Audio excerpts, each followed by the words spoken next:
5 questions que la police ne veut pas que tu lui poses. Parce qu'à partir du moment où tu les connais, le contrôle, c'est plus toi qu'on intimide, c'est eux qui doivent justifier. Première question. Quel est le motif légal du contrôle? C'est ton droit de le demander. L'article 78-2 du Code de procédure pénale dit qu'un contrôle doit avoir une raison précise. Infraction, réquisition ou trouble à l'ordre public. S'il refuse de te le dire, le contrôle devient contestable. Deuxième question. Est-ce un contrôle d'identité ou de sécurité routière? Les droits ne sont pas les mêmes.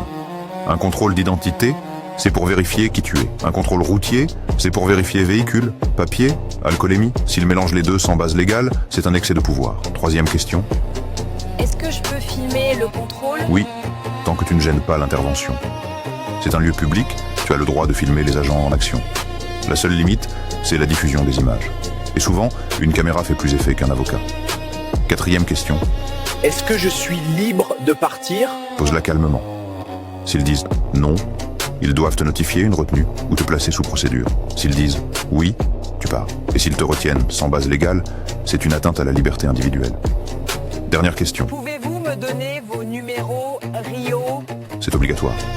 Chaque policier ou gendarme doit porter un numéro visible.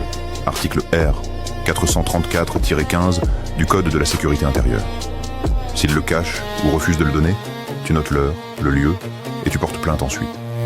5 questions, simples, légales, redoutables. Et quand le ton monte, garde le tien. Parce que le droit, c'est comme le calme. Ceux qui le maîtrisent ont toujours l'avantage.